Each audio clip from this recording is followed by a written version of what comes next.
Hi, viewers, and welcome to another episode of On the Farm, where we're vocal about everything local. I am Shakima Hanley. We are continuing with our series of interviews with all the contributors that would have made an impact through Agri Open Day, now dubbed Agri-Expo, for over the years. But before we get into this episode, we take a short break and be right back after this.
As we continue with our series of interviews with major contributors for Agri Open Day over the years, I have another guest with me, and first I'm going to ask him to introduce himself.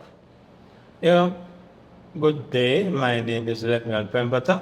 I'm the former Director of Fisheries and Deputy Director of Fisheries, and also before that I would have been the Fisheries Development Officer in the Department of Fisheries. Okay, welcome to On the Farm, Lemmy.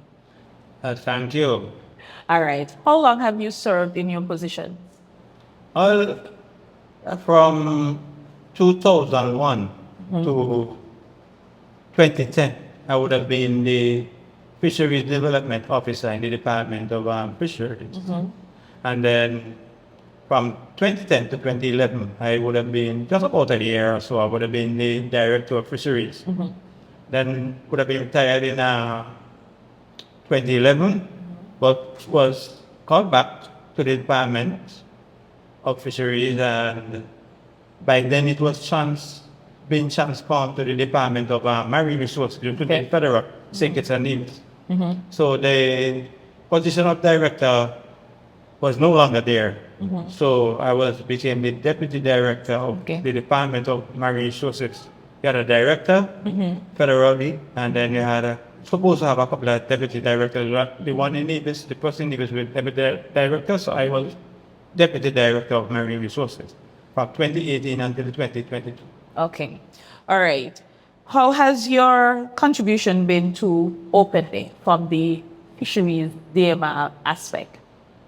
Well, I really got a sort of introduction, maybe one that wouldn't normally want, because what happened is that Mr. Arthur Anslin, in 2002, when I attended my first open day from being in the Department of Fisheries, he went on vacation, and so I was left in charge. So I had to put things together to organize that. So I would have done that in 2002, and in years following his retirement in 2006, then I would have been in charge, of course, until 2011, and then back again from 2018 to 2022. So that would have been my experience there, being in charge quite a number of years, for the majority of the time actually that I would have been at the department. Okay. How have you seen it evolve over the past years? Well, it has changed. We used to operate of the out of Prospect, where the department, agriculture station is, propagation unit, all of those, livestock, everybody. And they thought it was a feeling by some that the area was too small. So the move was made to the Charles Secondary School ground, better known as the Villa. Okay. And then that again became too small. So the next move was to the ETW Park. And that's where it's been hosted since then. Yes. Okay. And what aspect of a previous open day that you would have liked in particular? Well, if I could speak from the fisheries angle in particular, there were a few things that we did. Like, for example, there is an underutilized species, which we refer to as the diamondback squid. Then we would have had one of the fishermen caught it. I think that might have been Atta who caught it and brought it there. And then it would have been prepared at one of the hotels. I think it would have been at Hermitage by looking at cheese people up at Hermitage. And it was brought down at the home day, and people were able to sample that one. Okay. So we have species like that which are underutilized and which have potential. I don't know, maybe shark because we don't consume a lot of shark here. What about lionfish? Maybe we could try lionfish to see. Oh, well, lionfish, yeah, something like that. Yes, yes. of course. Any other kind of species that is not utilized, well, that can probably be done. We can probably reintroduce something like that. Also, even some of the traditional foods. One year, we got some lobsters. And then what we did is this was like a throwback, going back to the past, because on Sunday mornings, lobster and cornmeal was something that was had in nearly every household where people ate lobster. Interesting. Yeah, that was before it was commercialized to the extent that people couldn't buy lobster. The fishermen used to give away the lobster. Wow. You went to buy fish, they give you a couple of lobster. Yeah, they did. Wow. So on Sunday morning, you had cornmeal and lobster. And so we did that one year. Cornmeal, lobster, and it went. I could imagine. In no less than no time. I don't think 5 minutes passed before that everything was finished. Wow. That was with the help of a couple of persons. We had Chef and Liebert and Chesley Manners. Yeah, they prepared the dish, and people had a good time. People really enjoyed that. So something like that, maybe cassava mosa, along with maybe fish. That's again a traditional one. Yeah, like I said before, any new species that are underutilized species. Yeah. And that's something you definitely would like for them to do for the 30th. Is there anything else that you might probably like for them to do for the 30th anniversary? Well, we did have some competitions. I know you have competitions. I don't know if they are going to be raffling, let's say, a bull. I think they raffled the bull one year. I'm not sure what they're raffling next year. Yeah, so if they do something, next year, if they are going to do something like that, some animal, and that's going to encourage persons. Maybe even when they buy a ticket to get a chance, to come in. You just have a raffle for an animal, something like that. If it had been taken away, it can be done again, something like that. 1 year, well, that was in the era when we had phone cards. Phone cards were popular.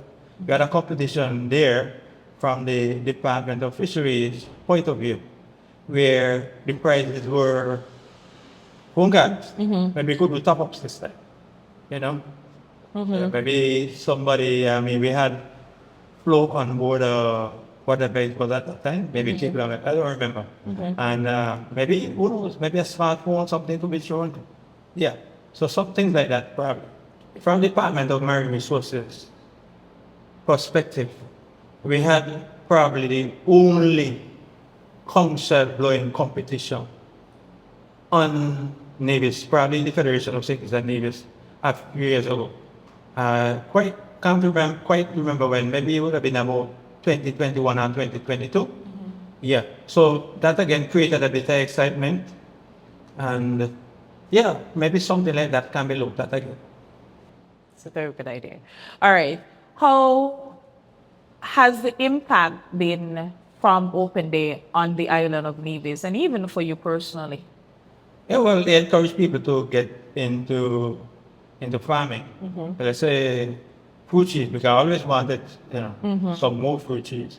And so I got some at home there. And so persons also, you'll see that that's one of the things that happens. That people buy the plants, whether it's the cabbage seedlings or whatever, but they will also buy fruit trees and they will plant them. So you see a lot of fruit trees around there, and some of them actually, quite a number of them came from the Department of Agriculture, the nursery. Also, I think that encouraged some persons to even get into nursery, into having their own little small nursery, so they could provide plants for themselves and for their friends. Because not always you will get the type of plants that you want or in the numbers that you want. Then persons will probably think also in terms of how much money they have. Can they afford it? Oh, of course, they can make some money. Yes. Because you can make money from selling the plants as well. So as a result of that, we have seen definitely a larger number of fruit trees around the island. Take, for example, the Agri-Expo. Yes. Only a few persons had that. But now it's spread all over the island. Everywhere. Yes. Yeah. So I think that's as a result of the initiative of the Department of Agriculture. What about in regards to the umbrella fisheries? Do you think you would have seen a great impact from the Open Day on resonating on persons in regards to the fisheries industry? Not as much as we like, as we would have liked. But I could tell you this, like one year we had a little competition. You can catch your own fish. We had a lot, we were still a prospect at that time. So there was a lot of copper right there, that thing that they used to boil, that iron container. Yes. That they used to boil the sugar, the cane juice in to get the sugar. And we had fish in there, freshwater fish, tilapia. And the challenge to the youth was to catch your own fish and then we could sell it at discount. And they were really excited and they could sit in there. We had a crowd all afternoon catching fish and we could sell it at a discounted rate. So some of the young people, I think, probably got interested in fishing. And even when you have an aquarium and you have fish, lobster, whatever, and you see that persons are really interested in it. It's a large crowd. Yes. So yes, I think it builds the awareness in terms of the fishing industry and in terms of marine, the marine habitat, in terms of marine resources. Also, when we have hatching, we had hatching there a couple of times. And they were excited to see those. And also, they were even fascinated when they saw like the old technology, the boats that we had before. One year we had those model rowboats, sailboats, and even like the models of the first outboard motorboats. And that is also, people were interested in that. Yeah, caused a bit of excitement.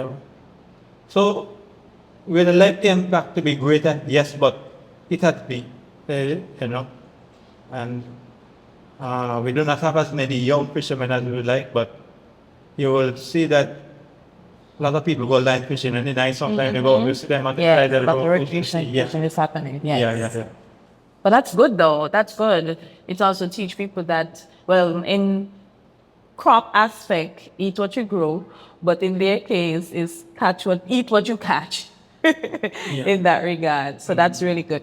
All right. So lastly, Lemmy, I would like you to invite the general public to our 30th anniversary celebration of Agri-Open Day, now dubbed Agri-Expo.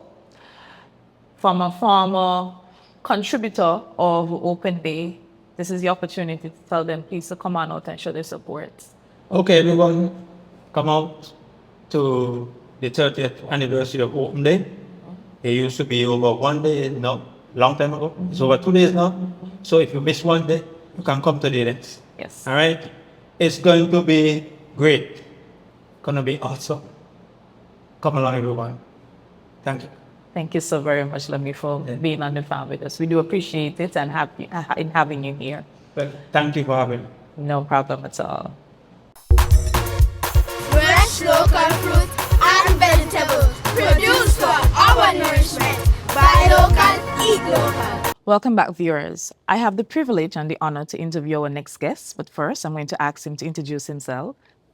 Good day, everyone. I am the Honorable Evelyn. I'm the Deputy Premier of Nevis, and I'm also the Minister with responsibility for agriculture in the Nevis Island Administration. It's a pleasure to be here. Thank you. All right. Thank you so much for being here with us. So, Minister Evelyn, you're minister now, but we know you had many hats within the ministry and the Department of Agriculture. So tell the viewers about some of those positions that you would have held. Thank you very much. Well, you're totally correct. Many hats, and I would say probably too many hats, but I think the hats, I wore them pretty well. They fitted well, and it added to all of the experience that I've had in the field of agriculture. I must say, agriculture has always been my first love. I started out in the Department of Agriculture in 1985, January 1985. At that time, our offices were at Bellevue.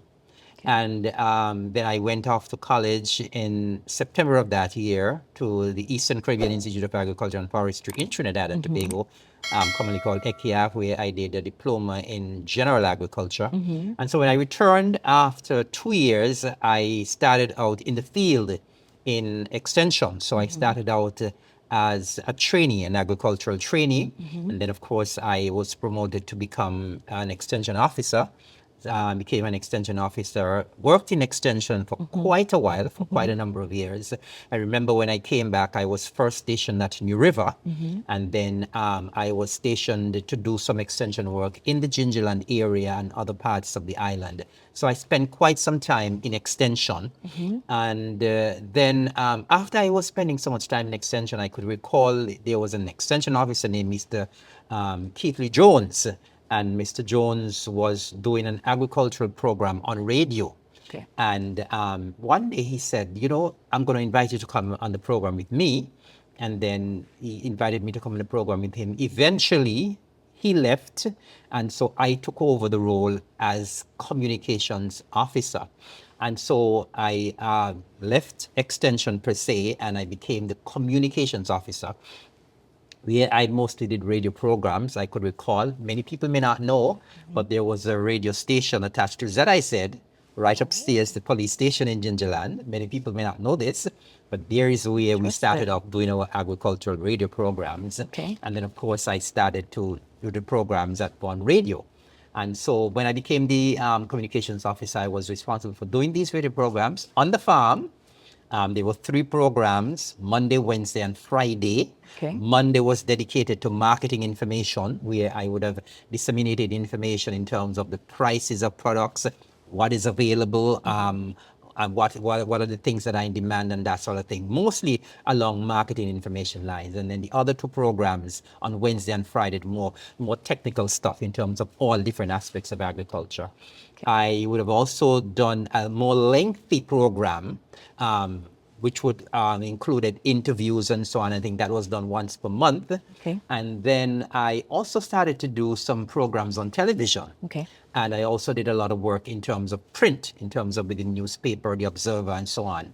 So was very busy when it comes to being the communications officer.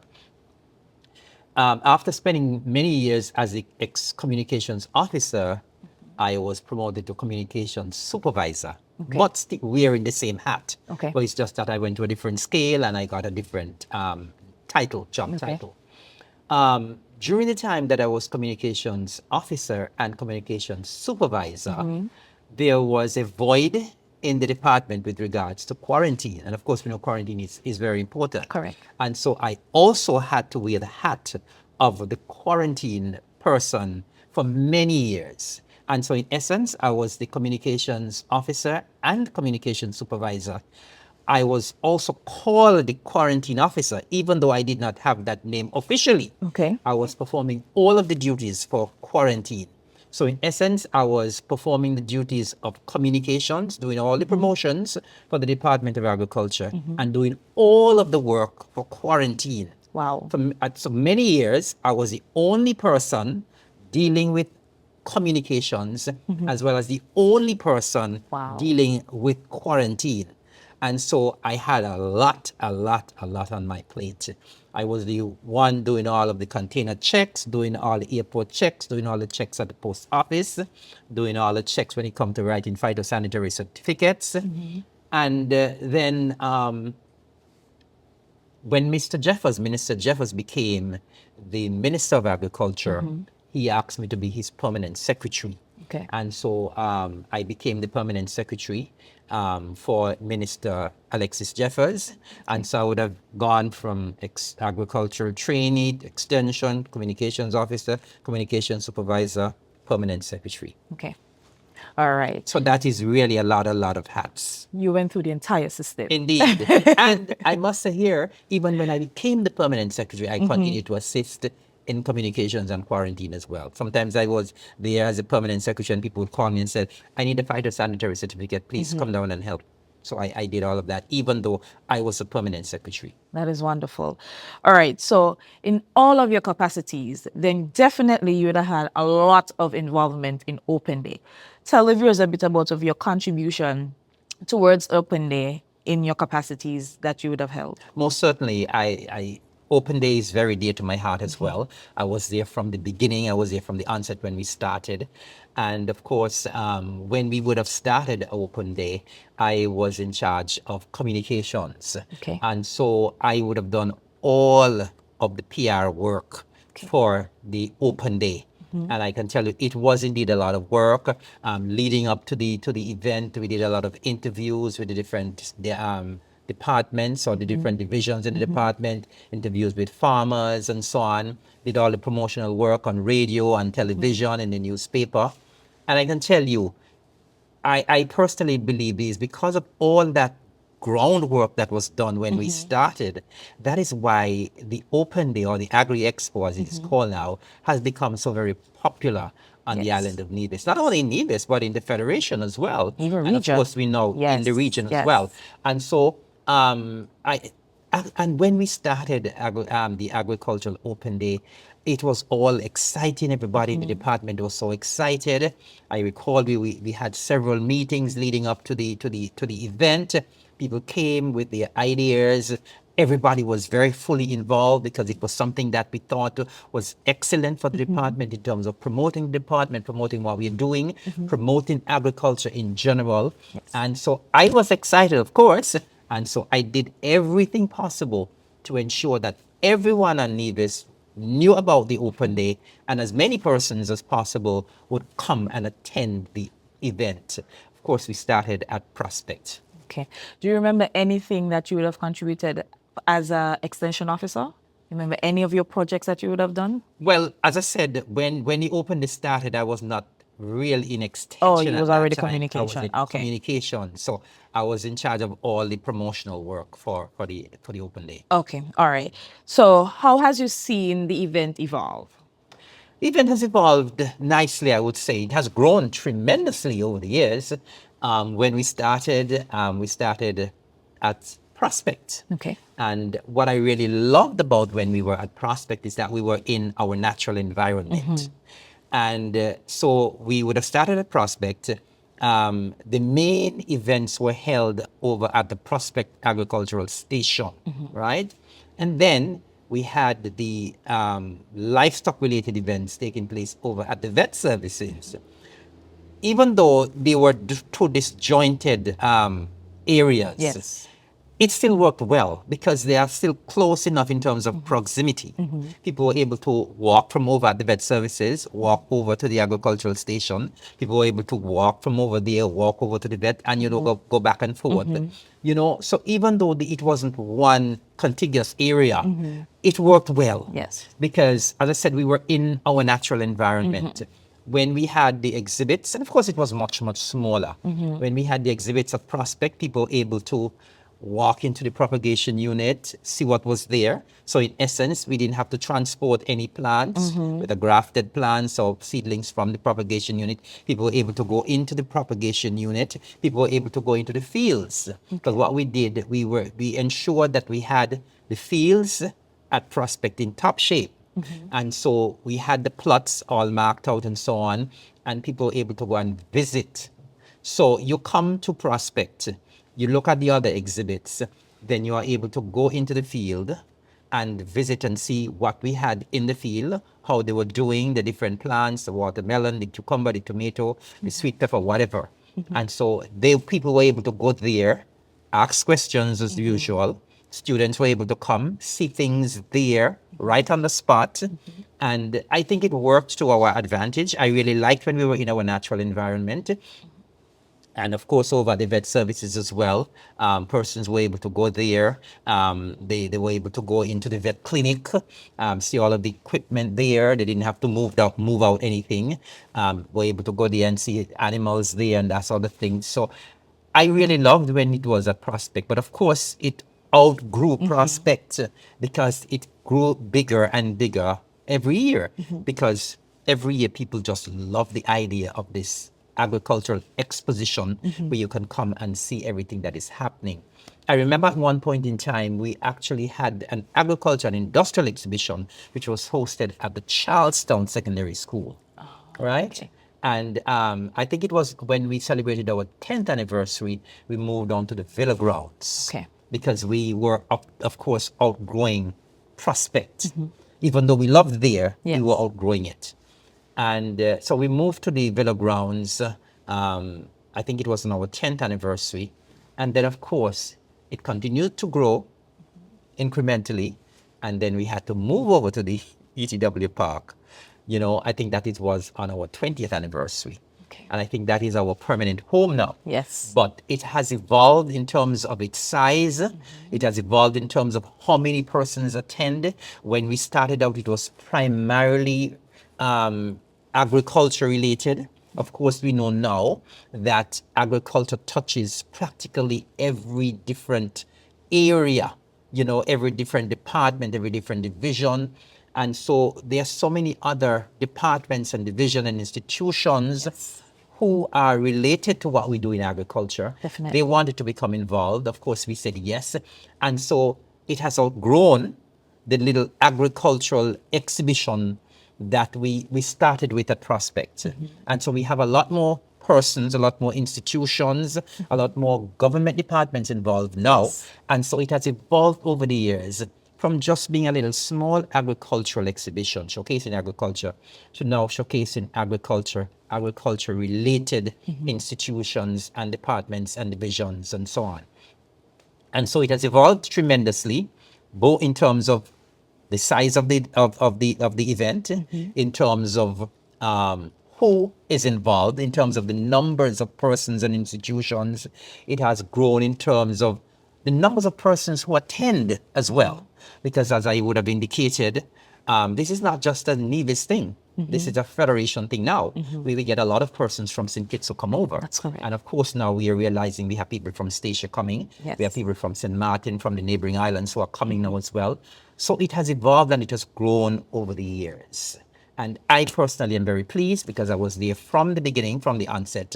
And every time I attend an event, every time I attend the event, I reflect sometimes on how we started and how we have grown so tremendously. And I must say that the support there has been an outpouring of support from the general public over the years, and of course from all of our partners as well. And as you said, it has evolved because with its evolving manner, that is why you see we also would have had to change the name Yes. from Open Day to now Agri-Expo. Right. And you made mention of how the support we receive from the public, which brings us to our next question. The impact that it has on the island of Nevis or the Federation, and even to you personally. How do you see the impact? Well, the impact has been really overwhelming as well in terms of the economy. I don't think people really understand. I think we really underestimate how much impact it has on the economy for that 2-day period. Yes. Because a lot of business takes place there. A lot of money spent there. Yes. So there's a lot of turnover in the economy. Of course, we as a department, we see the effects of it. We sell products there. You know how people go crazy over our products that we Yes. sell, you know, And so the impact is there on the department itself in terms of the monies that we make. But of course, you also have to look at the monies that other people are making. Correct. All of the vendors, the food vendors that come, the farmers, the agro processors, and the persons who sell plants, ornamental plants, and other products, and so there is a multiplier effect in terms of how many persons are being impacted. And there are a lot of persons who come. They say they make a lot of money, and of course, we are happy for them. Yes, you know? definitely. And so the impact is there. It is felt by numerous persons in numerous spheres. And apart from that, we now see persons coming from overseas. And of course, the impact is being felt on the economy in both St. Kitts and Nevis as well, because we see people every year now, boatloads come from Statia. And the good thing about it nowadays is that the boats that are used to transport the people from Statia and take them back are boats from right here in St. Kitts and Nevis. Yes. So you see the impact is great on the economy. For those 2 days, a lot of money turns over. A lot of persons benefit, which we are happy for. Personally, for me, it has been a tremendous growth for me over the years from when we started back in Prospect. I have grown in terms of many things, in terms of me being out there with members of the public. The confidence level continues to grow every year from when we started. You're able to communicate with the farmers and members of the general public more effectively. And of course, as I said, the persons, because of the fact that the event has been so good over the years, when you communicate with the public, because sometimes when you promote an event and it's not good, there's a bit of a drawback, Yes. right? But because of the fact that we have communicated over the years, and me personally, as the communications person, would have encouraged persons to come over the years, they have developed that confidence that when I say it's going to be good, they're there, And so that has happened over the years. I don't think persons have been disappointed in any way when they attend our event over the past years. And as I said, I have received a lot of accolades. It is a good feeling for me personally, and I am really happy that I have been involved with the exhibition over the years. I must put in a plug here for Mr. Augustine Merchant, who was the Director of Agriculture when we started the Open Day. It was Mr. Merchant's idea for us to have this event, and he was very passionate about it as well. And I must put in a plug here for him. I don't know if he may be able to speak publicly now about the event. I know he's not very well, but I want to say how grateful we are from the Ministry and the Department of Agriculture for that groundwork that was put in by Mr. Augustine Merchant, our former Director of Agriculture. That was his vision, and we are seeing now how much that vision has borne Yes. fruit over all these years. Yes. So, Mr. Merchant, thank you very much. Thank you very much, Mr. Merton. I'm sure as you see it has evolved, you're certainly proud. Kudos to you for this initiative. We really appreciate it. All right. So from previous open days, is there anything that would have happened? You would have attended numerous. All, practically. Okay, all. Is there any particular aspect that you would have liked or loved and still appreciate today? Well, when I spoke about the fact that when we were in our natural environment, that is what I really loved when we started. We are out of our natural environment. I love the idea when persons were able to come to prospect, wander out into the field, spend as much time as you want out there, just looking at the plants growing in their natural environment. Of course, we know Extension still does a tremendous job now in taking a garden to the ETW park, but it's not the same. Yes. It is not the same. So I really loved that idea when people were able to come, lime under the mango trees in Prospect, sit under the mango trees in Prospect, eat your lunch under the mango trees in Prospect, visit the the propagation unit, yes. maybe see a little demonstration of grafting and so on right there in the propagation unit, and then, as I said, go out in the field, look at the crops growing, take pictures out there in the field. That is what I miss about our previous Open days, venue yes. up at Prospect. That is what I really, really loved. And, it's not that I don't love what is happening now, but I really love that particular aspect in the past. I know it can't come back because we can't go back to Prospect. Of course It we is can. too big now to go back to Yes, Prospect. definitely. But that is what really has stood out for me a lot in terms of past open days. Okay, so outside of we cannot going back to Prospect, is there anything that would have happened to past open days that you would love to see for our 30th anniversary? Well, I think over the years, what we've tried to do is that we've tried to maintain what we started with, and so we've done a lot of things, as we would have indicated. We have evolved over the years, and so we have been doing a lot more things than when we started initially at Prospect. There are some things that we have done over the years which I would love to see continue. I particularly love the food preparation demonstrations. Okay. Over the years, we have evolved and we are doing a lot more demonstrations now. I definitely would like to see all those demonstrations to continue and add more, because I know when we started first to do demonstrations, it was just food preparation using the natural foods. But I realize now over the years, we are seeing other demonstrations on livestock, demonstrations on crop, demonstrations from extension, and I really like that. Okay. And so I want the demonstrations to continue. I really, really love the demonstrations. And that is one of the highlights of Open that I really love. I like the raffles now, which generates some excitement, and I think those should continue as well. And I'm happy as well that we would have added a little kid zone too. Yes. And of course, getting everybody involved, because we know this is an event that we attract everyone. Yes. I am happy when I see every person involved, even when we have our the food court, even the seniors are involved. Yes. So we have everybody from the tiny tots come straight up to the senior level Yes. who are involved. And so I would say that what we are doing right now, I think we are on the right track. I just want us to continue and build on those things.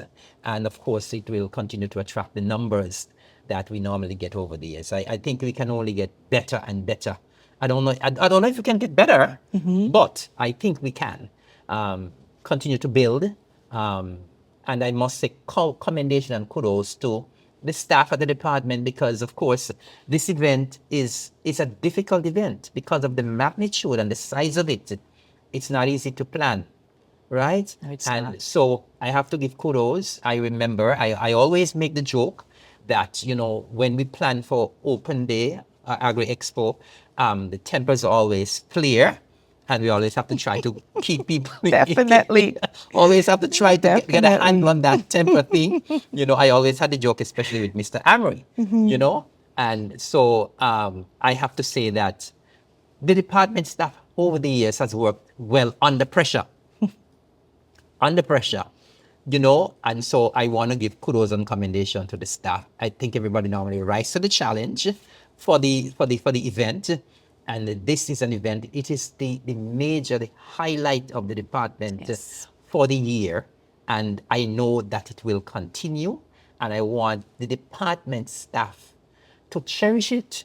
It's your own.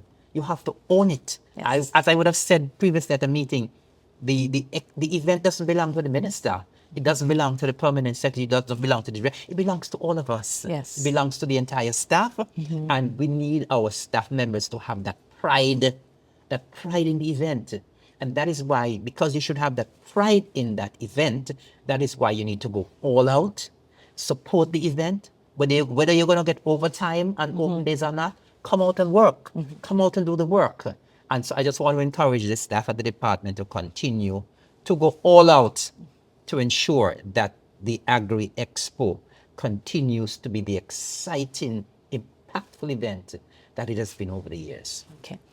Now, Mr. Minister, I give you the opportunity to put back on your communication hat at this moment. And I never took it off. oh, well, good. So now make sure that you wait, as you say, with pride, and invite the general public to our 30th anniversary. It is a major milestone. So this is your time to tell the public to come on out and continue to support our event. Thank you very much. Well, I want to take this opportunity to just talk to and with our general public here in Nevis and in St. Kitts as well, and further in the region as well. And I want you to bear in mind that agriculture is extremely important to Nevis, to the Federation, to the region, to the world. And of course, we're talking so much about sustainability now. And so whatever we do in agriculture, there must be that sustainability aspect. We in the Department of Agriculture and Ministry of Agriculture, we've been trying our utmost to put agriculture on the front burner. And we've been trying as much as possible to ensure that people see agriculture for what it's worth.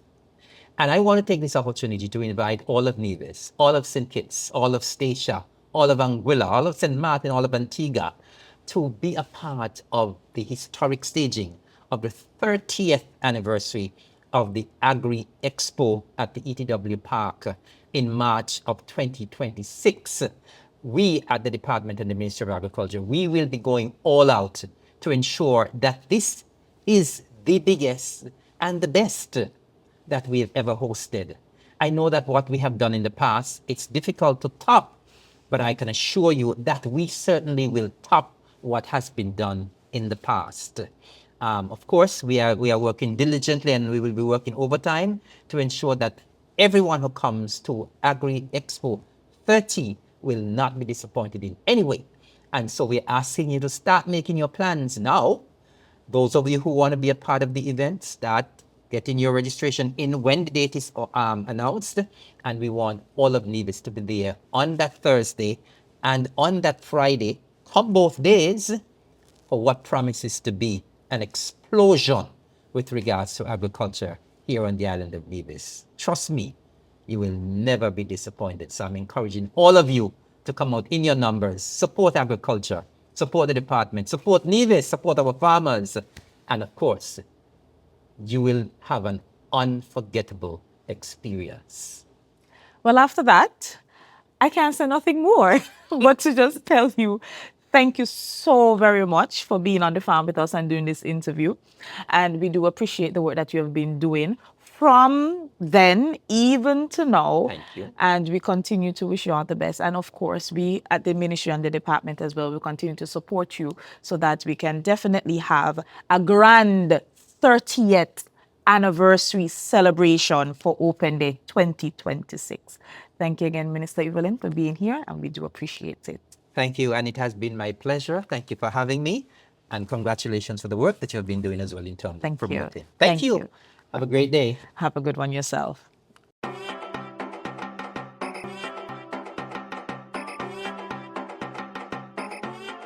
My name is Quincy Bat. I am the Plant Health and Plant Quarantine Officer.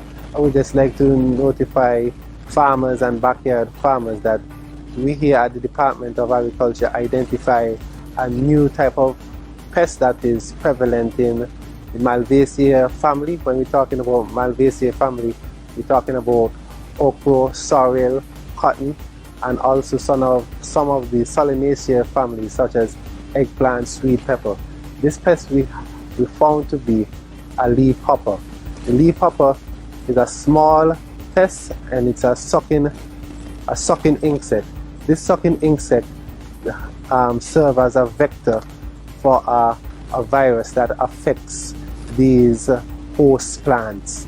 So the pest, it's green, pale green, and it has flying capabilities, and it's very, very prolific. Signs and symptoms of the pest is that it sucks the plant and transmits a disease, and this disease you can see crinkling of the leaves, yellow lesions of the leaves, and necrotic lesions, and it affects the yield significantly. So once you see that in your okras, your sorrel, eggplants, give us a call and we're able to give you guidance on how to control this pest. Thank you.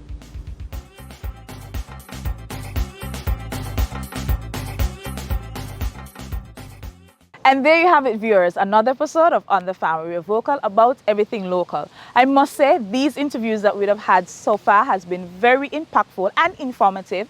And we encourage you to stick and stay and look forward for plenty more to come because we have so much in store for you. Until next time, I am Shakima Hani. And remember, we are vocal about everything local. Bye.